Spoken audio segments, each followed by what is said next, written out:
Welcome back, everybody, to another deep dive. And today, we're going to be taking a look at scrying. Oh, cool. Yeah, and you guys sent in this really interesting guide called Scrying Techniques Using Mirrors Water or Crystals for Divination. Hmm. And this deep dive should give you a clearer picture of what scrying actually is and explore some historical context and walk you through the tools involved. Sounds fascinating. Yeah, I'm really excited to have you here today, Thank you. especially with your ability to connect the dots between the practical and that mystical side of Oh, I things. love doing that. So scrying can seem a bit mysterious at first, Yeah, that's true. but it really boils down to using reflective surfaces to tap into your subconscious. Right. Yeah, it's not about literally seeing future events or anything like that, like watching a movie or something. Right. It's more about interpreting the images and symbols and feelings that arise. So those gut feelings we all get sometimes. Exactly. Scrying just helps you kind of fine-tune that inner voice. It's interesting to see how many cultures throughout history have practiced scrying in some form. Oh, really? Yeah, like the ancient Egyptians, for example. They Okay. use simple bowls of ink or water.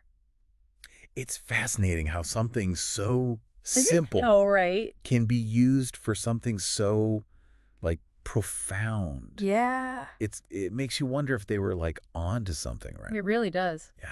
And then, of course, there's Nostradamus, the famous seer, Oh, yeah. who used a black mirror. Right. That image has become almost synonymous with scrying in popular culture. Yeah, but it goes this guide goes beyond that iconic image It does. and shows us there's a whole world of scrying techniques out there. Yeah. Like the Celtic druids who used sacred pools for divination. Oh, wow.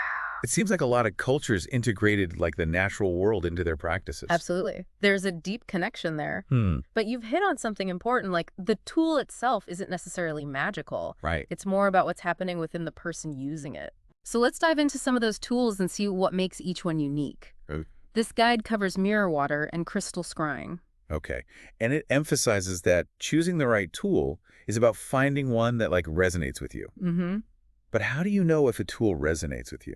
That's a great question. Is it just personal preference or? It's not just about aesthetics. Okay. Different tools have different properties and are better suited for certain types of scrying. Okay. Mirrors, for example, are often used for shadow work. Shadow work. Yeah, they can help you face your inner self, Hmm. both the light and dark aspects. I'm intrigued by that idea, but I'm also a bit wary of dwelling too much on the negative aspects of myself. Sure. How do you balance exploring those shadows without getting lost in them?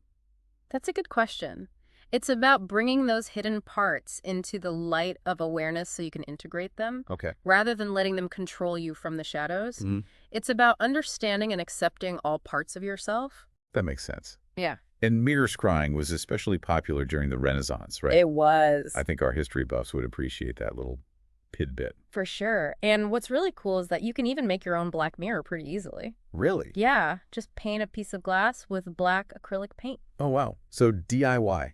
Very DIY. I'm adding that to my list of things to try. Mhm. Now let's move on to water scrying. Okay. What makes that unique? Water is all about emotions and the subconscious.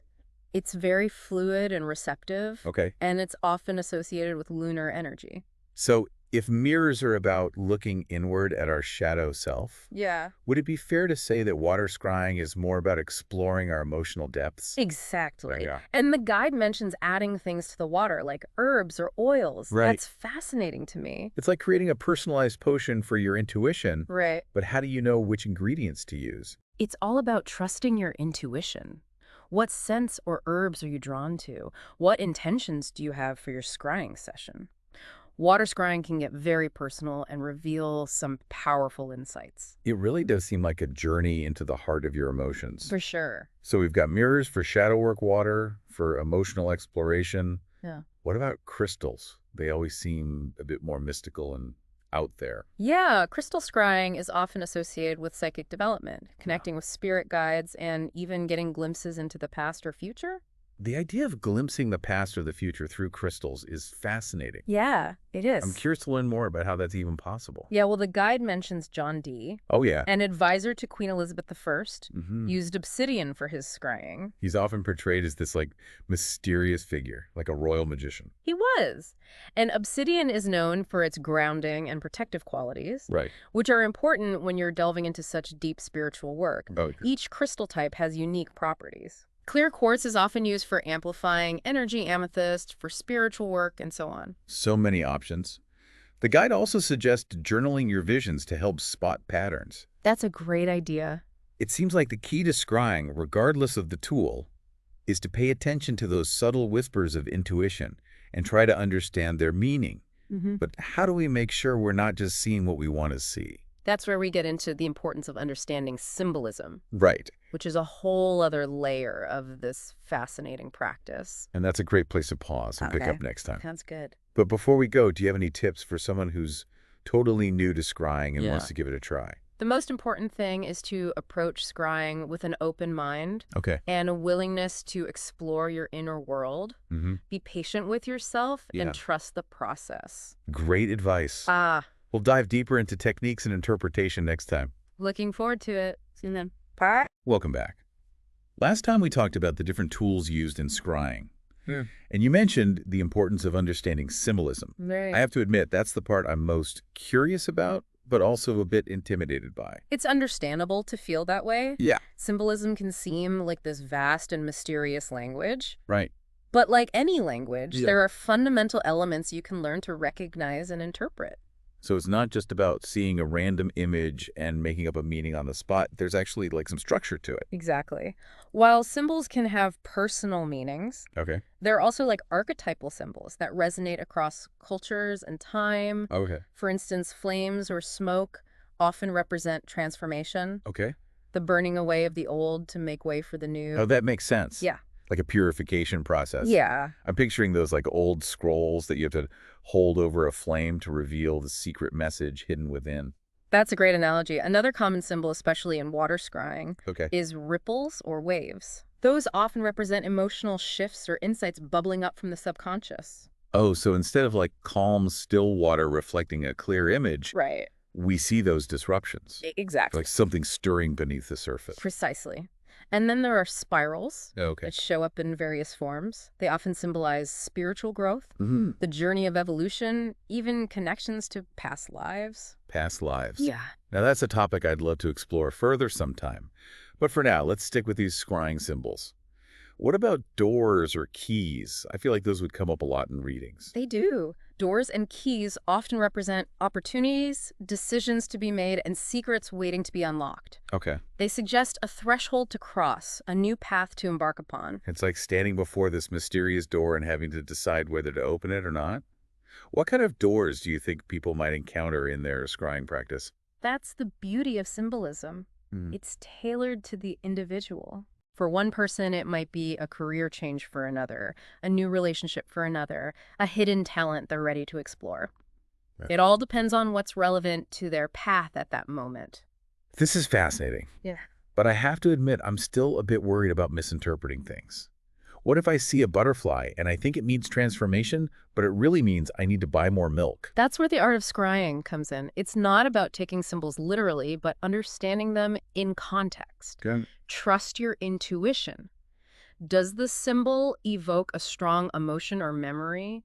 Does it feel significant? And consider what's going on in your life right now. So it's like putting together a puzzle. Yeah. You have these individual pieces of symbolism, but you also have the bigger picture of your own life to help you make sense of it all. Exactly. And remember, practice makes perfect. The more you engage with scrying, Yeah. the more fluent you become in this symbolic language. It's like learning any new skill. Right. You have to be patient with yourself and trust the process.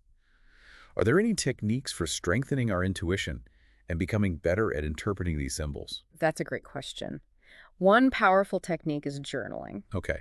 After each scrying session, write down the images you saw, the feelings they evoked, and any interpretations that come to mind. Okay. Over time, you'll start to notice patterns and develop a deeper understanding of your personal symbolic language. So it's not just about the scrying session itself, Right. but the reflection and integration that happens afterward. Absolutely. Scrying is not a passive activity. It's about actively engaging with your subconscious Okay. and using the insights you gain to shape your life. That makes sense. I'm starting to see how scrying goes beyond simply seeing things. It's about understanding yourself better and making conscious choices based on those insights. But for someone starting out, all the symbolism might feel overwhelming. Where should they begin? I would say start with the basics. Learn about the common archetypal symbols and their general meanings. But don't get too hung up on those fixed definitions. Okay. Allow your intuition to guide you. Pay attention to how each symbol makes you feel. So it's a balance between learning the rules and trusting your own inner guidance. Exactly. And don't be afraid to experiment. Try different scrying tools and techniques.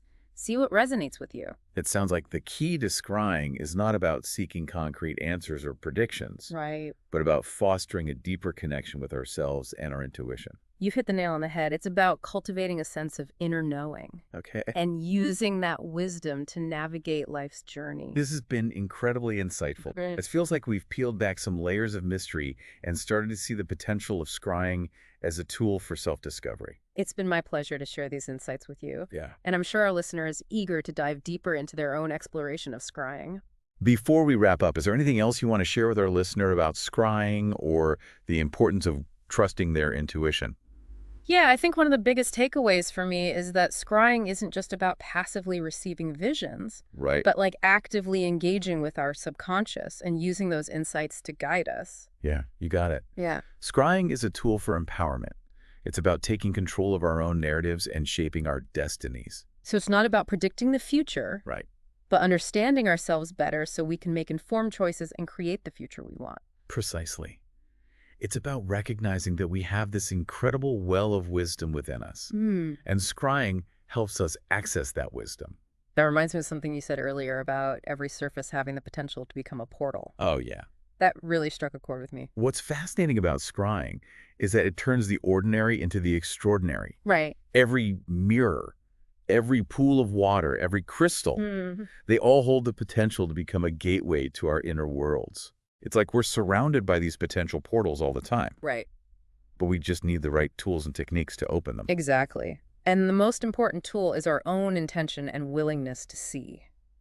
This has been such an incredible deep dive into the world of scrying. It really has. We've explored the history, the different tools and techniques, the power of symbolism, and ultimately the potential for self-discovery that lies within each of us. It's been a pleasure sharing these insights with you and our listener. Absolutely. Hopefully they feel inspired to embark on their own scrying journey. I know I am. Before we go, I'd love to hear your final thoughts. What's the one thing you want our listener to remember from this deep dive? Every surface has the potential to become a portal. The question is, what are you willing to see? What messages are waiting to be revealed? The journey begins within. Beautifully said. Thank you for joining us on this exploration of scrying. And to our listener, we'd love to hear from you. Have you tried scrying? What techniques resonate with you? What insights have you uncovered? Keep exploring, keep questioning, and keep diving deep.